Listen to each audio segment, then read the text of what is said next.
Encore des nouvelles révélations sur l'affaire Johnny Hallyday. Il n'y a que des rebondissements. Donc là, je me suis dit, si je commence à résumer, on a fini à 23h45. Donc on nous a préparé à la rédaction un petit résumé en images. C'est une nouvelle qui ajoute encore un peu plus d'eau au moulin de la polémique autour des rumeurs sur Johnny. Alors que Laetitia avait fait savoir que les relations entre David Hallyday et son père n'étaient pas au beau fixe, de nouvelles indiscrétions tendraient à prouver le contraire. Dans un documentaire diffusé sur Énergie 12 sur l'héritage de Johnny, une information surprenante est révélée. Johnny et son fils échangeaient des SMS régulièrement. Ils avaient mis au point un code que Laetitia ne connaissait pas. Johnny avait dit à David, quand je te répondrai moi, je commencerai mes SMS par fiston. Une révélation très surprenante qui laisse entendre que le rocker se méfiait de son entourage. Mais de qui avait-il peur? Qui pouvait envoyer des messages à sa place? Une question qui reste aujourd'hui sans réponse, mais qui relance une fois encore les suspicions sur les manipulations autour de l'héritage. Alors d'abord, je voudrais dire bonjour à Roland Pérez. Bonjour Roland, vous allez bien? Très élégant Roland, hein. Très élégant. Alors, je ne vous cache pas que vous êtes toujours très élégant, tiré à quatre épingles, mais alors là, ce bleu marine et ce noir, c'était très italien comme ça, magnifique. Vous chinez tout le monde ce soir en fait. Oui, donc ce soir, je lâchais les vannes, je me suis dit, vas-y ma fille, on y va. Roland, à moi, excusez-moi. Ah pardon, oui c'est vrai, Daniel aussi sur le coup, pardon Daniel. Oui c'est vrai, pardon, alors je laisse ma place, voilà, je laisse ma place. En même temps, vous en chinez d'autres, alors... Ah, vous me faites une crise de jalousie? Ça c'est la meilleure. Bon, très bien. Est-ce que vous voulez que je vienne vous embrasser? Moi, je vous fais un petit bisou. Voilà, bien sûr. Moi, j'aime bien remplacer Cyril Hanouna quand même. Moi, j'aime mieux quand c'est Cyril parce que c'est moi qui embrasse les invités. Oui, c'est vrai. Bon, alors demain soir, il y a un documentaire exclusif sur Énergie 12 qui s'appelle Héritage spécial Johnny Hallyday, qui nous apprend des trucs absolument incroyables. Et notamment, ils sont revenus sur les rapports entre David Hallyday et son père. Et là, on découvre que le papa et le fiston auraient établi une sorte de code secret pour pouvoir communiquer. Regardez, c'est assez dingue. Y avait-il une vraie envie de réconciliation? Ou était-ce un simple coup de com'? Ils avaient mis au point un code que Laetitia ne connaissait pas. Johnny avait dit à David, quand je te répondrai moi, je commencerai mes SMS par fiston. Découvrez, comme vous ne l'avez jamais vu, la bataille médiatique et judiciaire pour l'héritage de Johnny Hallyday. Bon alors là, ça devient, mais on est au-delà de Dallas, c'est Dallas Dynasty, je ne sais quoi d'autre encore mélangé là-dedans. Donc il semblerait, si on en croit ce documentaire avec ses révélations exclusives, que lorsque Johnny voulait écrire à son fils et pour prouver que c'était bien lui qui écrivait, il devait démarrer le SMS par fiston. Mais pardon, qui aurait pu prendre le téléphone et écrire à la place de Johnny? Qu'est-ce que ça sous-entend tout ça? Alors, je confirme très clairement que c'est vrai.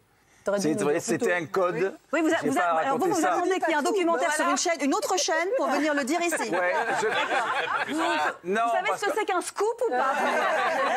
Non, parce que si vous voulez...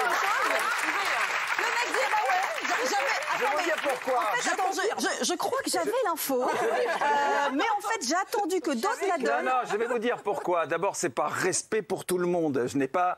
on en parle assez, je n'avais pas en plus à me mêler ce genre de détails très intimes, très privés. Il se trouve que notre ami David Hallyday n'a pas voulu en parler lors du 7 à 8. Et en fait, c'est Catherine Rambert qui l'a révélé. Mais donc vous confirmez, c'est pas une rumeur? Non, c'est vrai. C'était un code entre Johnny et son fils. Pardon. Pourquoi? Parce que comme je l'ai évoqué... Pour quelle raison? Parce que je l'ai déjà évoqué dans cette émission. Il se trouve que Laetitia avait une fâcheuse manie, d'où la brouille à l'époque avec Alessandra Sublet. Aurait une fâcheuse manie, parce que... Oui, aurait, si vous voulez, alors aurait de fâcheuses manies. De fâcheuses manies, c'est de regarder les téléphones des autres. Par exemple, si vous êtes à côté, ça sonne, et ben elle regarde et machin. Et comme elle piquait souvent le téléphone de Johnny, qui n'était pas un mec qui se baladait avec le téléphone, Johnny, son téléphone, il le posait n'importe où. Qu'est-ce qu'elle aurait pu, qu'est-ce qu'elle aurait pu écrire qui soit... Ou soit recevoir un texto de Laura ou de David et l'effacer. Pourquoi pas? Mais les relations, vous estimez que les relations étaient telles qu'elle aurait pu effacer un rendez-vous depuis ce qui ça s'est passé à l'hôpital du Cedar Sinai à Los Angeles. Lorsqu'il avait été hospitalisé pour une hernie. Il passait malheureusement. Ça a commencé là à dégénérer grave. Moi, ce qui me désole un peu, c'est qu'on diabolise en fait Laetitia juste avec des on-dit. Parce que dans toutes ces histoires, mais en fait, dans toutes ces histoires, je suis désolée, on entend les gens parler maintenant, les gens ouvrir maintenant, donner leur dossier maintenant. Quand il était là, Johnny, personne parlait, personne ne disait rien, ni David. ni Laetitia, ni personne. Et maintenant, tout le monde crée une web. Juste une chose, parce que je sais qu'il y a des parents autour de la table. Donc là, moi, je me pose la question en tant que maman, papa, cette histoire de devoir envoyer peut-être un SMS à son fils en disant « je te certifie, mais par code secret, que c'est bien moi qui t'écris », c'est assez désastreux. Elsa, vous étiez fan de Johnny?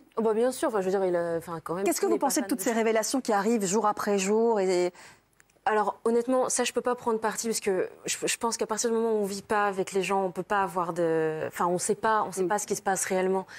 Maintenant, c'est vrai que si jamais ça c'était vrai, là par contre je trouverais ça terrible parce que de là à se cacher pour écrire effectivement à son enfant, je trouve ça quand même grave. Mais il y a quand même des éléments qui ne trompent pas. Alors Roland, on rappelle-vous que vous êtes plutôt du côté du camp. Oui, alors je suis pas du côté. Laura j'essaye et David. Oui, mais j'essaye d'être quand même relativement objectif. Mais il y a quand même des choses qui ne trompent pas. On sait par exemple que Johnny ne chantait plus Laura sur scène. On sait qu'il ne chantait plus 100% la chanson de son fils. Donc on sait qu'il y avait une espèce de mainmise, un peu de contrôle. Est-ce qu'il ne le chantait plus parce qu'il y avait, parce que vous sous-entendez qu'il y avait une sorte d'ordre de la part de Laetitia? Pourquoi chanter tous ses succès et pas chanter des chansons aussi symboliques que la chanson qu'il avait dédiée à sa fille? On peut vous opposer qu'il avait un répertoire tellement vaste qu'il fallait faire un choix. Oui, mais ça a été drastique, c'est-à-dire qu'à partir d'une certaine période, il ne les a plus chantés. Je pense que Laura s'est exprimée aussi. Elle disait qu'elle ne pouvait avoir des rendez-vous avec son père qu'en cachette. Donc elle l'a effectivement aussi exprimé. Catherine Rambert qui a fait ce livre et qui va être dans ce formidable demain reportage d'héritage sur Énergie 12. Vous êtes dedans? Rambert, je suis dedans. Voilà, c'est pour ça qu'elle est formidable. Non, je ne suis pas sur le plateau. Ne me prêtez pas, je ne suis pas sur le plateau.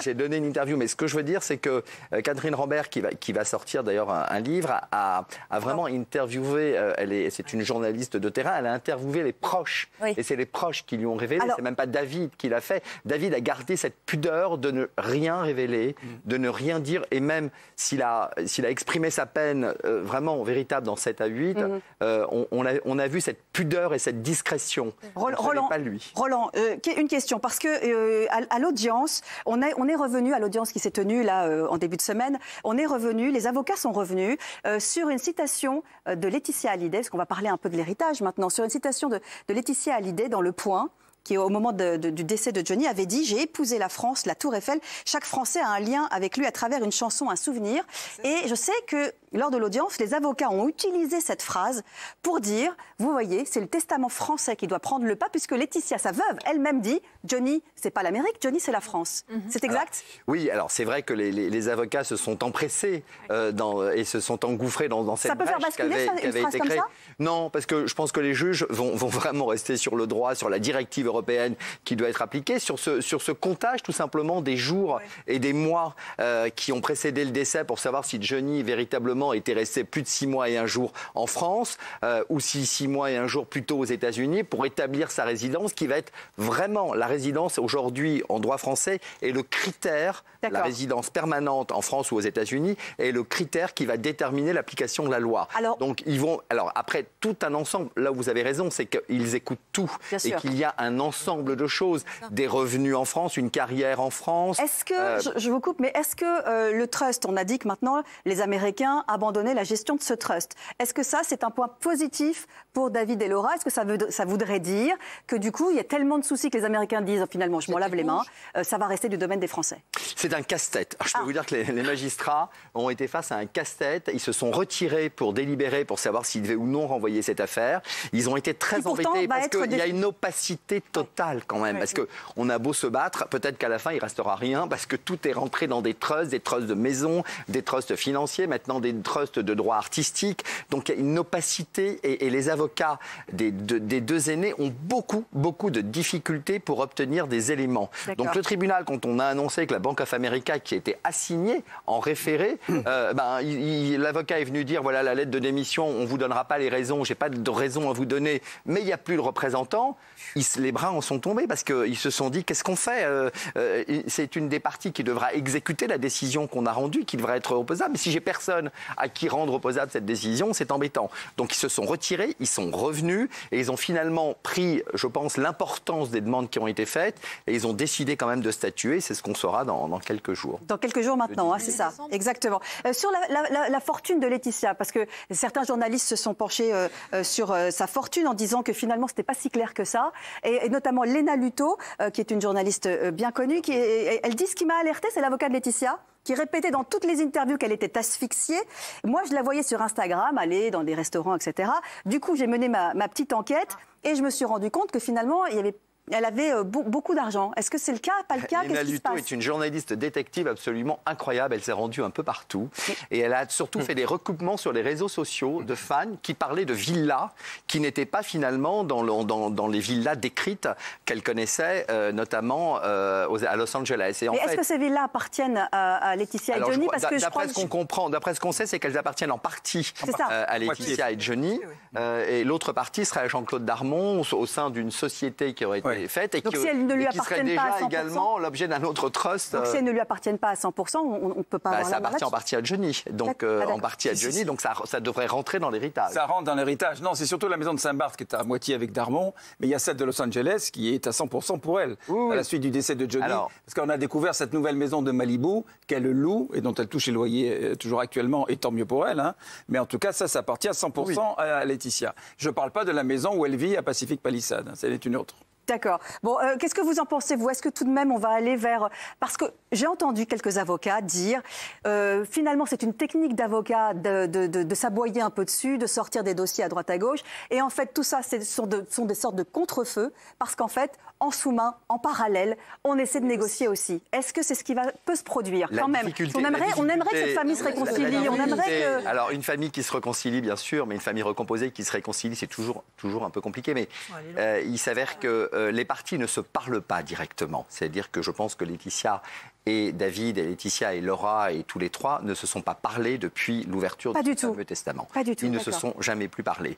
Donc aujourd'hui, ce sont les avocats. Mais les avocats... Pardonnez-moi, est-ce que les avocats aussi pourraient dire, mettons-nous autour d'une table, parlez-vous, envoyez-vous des messages, peut-être même par SMS. Mais vous savez, au contraire, vous dites non, surtout ne faites pas d'erreur. Vous avez raison, mais pour ça, il faudrait qu'il y ait à minima une transparence. Une transparence sur les éléments. C'est-à-dire que si on vient en disant voilà ce qu'on a, voilà ce qu'on a fait, voilà ce que souhaitait Johnny, c'est possible, on peut l'entendre aussi, et voilà ce qu'il faudrait pour protéger les deux petites, les deux dernières, ça s'entend. Mais le problème, c'est que à la fois, il n'y a pas de transparence, et puis à la fois, on s'aperçoit que de l'autre côté, du côté de Laetitia, il y a des choses qui sont faites aux États-Unis qui vont encore un peu plus opacifier, compliquer ce qui devrait être éventuellement dénoué en France. Alors, je sais que ça passionne tout le monde, hein, mais moi, je suis sidérée de voir tout ce qui sort. En fait, il y a un truc dont on parle jamais, c'est les deux gamines qui est au milieu, qui sont déjà des Joy. Un jour, on en a entendu parler d'une parce qu'elle a fait un tweet dont on a dit que c'était un Instagram. Elles ont dit que c'était la maman. Ça fait même pas un an. Un jour, leur mère, c'est la Pierre Garce. Un jour, c'est leur frère et leur sœur. Oui, mais enfin, la maman les expose énormément. C'est quand même assez terrible. Enfin, moi, je vois ça de l'extérieur.